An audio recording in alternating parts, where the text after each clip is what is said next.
আমার বিরুদ্ধে চক্রান্ত করে একটা এআই ভিডিও বানিয়ে পাবলিকের কাছে তাদের ফেসবুক আইডি থেকে বা প্রেস কনফারেন্স করে আমাকে মেলাইন করার জন্য বা আমার পার্টিকে ছোট করার জন্য, ভোট ব্যাংককে নষ্ট করার জন্য আইনগত ব্যবস্থা নিতে বাধ্য হব।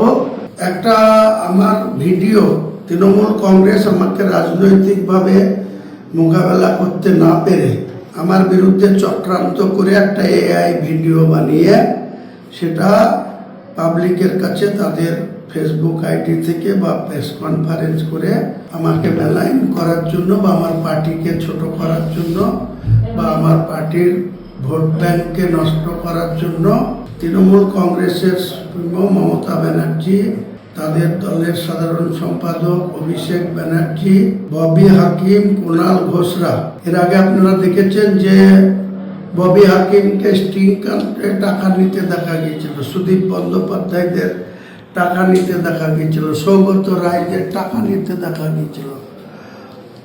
তারপরে দুজন প্রয়াত হয়েছে, সুব্রত মুখোপাধ্যায়, সুলতান আহমেদ, তাদের নিয়ে আমি কিছু বলতে চাই না। কিন্তু সেই ববি হাকিমদের যে স্টিং কাণ্ডে টাকা নিতে হয়েছিল আজ পর্যন্ত তা মানুষ জানতে পারেনি। টাকা নিতে দেখেছে কিন্তু তার কি হলো সুরাহা আজ পর্যন্ত জানে না।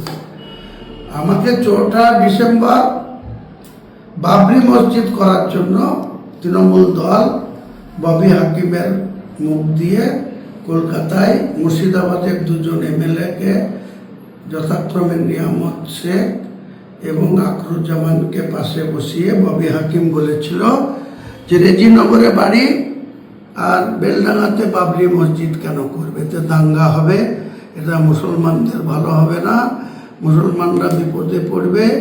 তাই তৃণমূল কংগ্রেসের সাথে সম্পর্ক ছেদ করেছিল, ববি হাকিম ডিক্লেয়ার করেছিল। আজ পর্যন্ত আমাকে অফিসিয়ালি কোনো চিঠি দেওয়া হয়নি, কোনো কিছু করা হয়নি, কিন্তু আমাকে সাসপেন্ড করেছে। পরবর্তীকালে গোটা বাংলার মানুষ জানে আমি 2.5 লক্ষ মানুষের জমায়েত করে বেলডাঙ্গার খাগড়ুপাড়া মোড়ে একটা 50 বিঘা জমির উপরে 2.5 লক্ষ মানুষকে জমায়েত করে আমি একটা জনতা উন্নয়ন পার্টির ওপেন করেছিলাম। পরবর্তীকালে সেই জনতা উন্নয়ন পার্টিটা আম জনতা উন্নয়ন পার্টিতে রূপান্তরিত হয়েছে। ইলেকশন কমিশন সেটাই আমাদের অফিসিয়ালি রেজিস্ট্রেশন করেছে এবং আমাদের পার্টির লোগো হুইসেল চিহ্ন, বাঁশি চিহ্ন হয়েছে। এখন যেহেতু গোটা বাংলার মানুষ আম জনতা উন্নয়ন পার্টির পাশে দাঁড়িয়েছে, যৌথভাবে আসাদুল্লাহ ওয়াইসি সাহেবের, আসাউদ্দিন ওয়াইসি সাহেবের এআইএম পার্টিকেও সঙ্গে রেখে আমরা যে নির্বাচনে অংশগ্রহণ করছি সেটাকে ভয় পেয়ে আমার বিরুদ্ধে এআই ভিডিও বানিয়ে 19শে ডিসেম্বর 2025-এর ডেট দিয়ে আজকের দিনে ছাড়া হচ্ছে।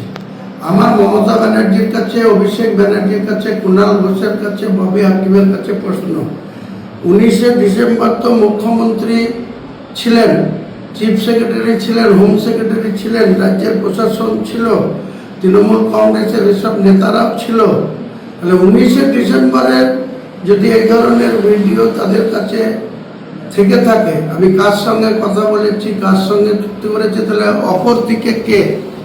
ভারতবর্ষের প্রধানমন্ত্রী, না স্বরাষ্ট্রমন্ত্রী, না বিজেপির সর্বভারতীয় সভাপতি, না রাজ্যের সভাপতি শ্রমিক ভট্টাচার্য, না leader of the opposition Suvendu Adhikari? সেটা দেখানো হোক যে আমার সঙ্গে তাদের কথা হয়েছে। এটা যদি দেখাতে পারে তাহলে গোটা রাজ্যের মানুষের কাছে আমি করজোড়ে ক্ষমা চেয়ে নিয়ে রাজনীতি থেকে বসে যাব।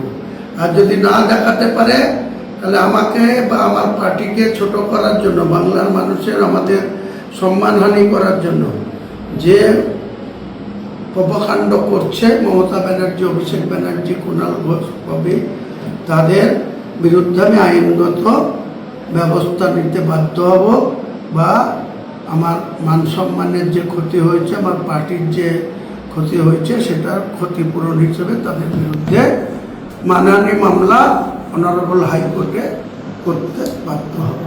হয় প্রমাণ দিক আর নাহলে মামলা খাওয়ার জন্য প্রস্তুত থাকুক মমতা ব্যানার্জি, অভিষেক ব্যানার্জি এরা।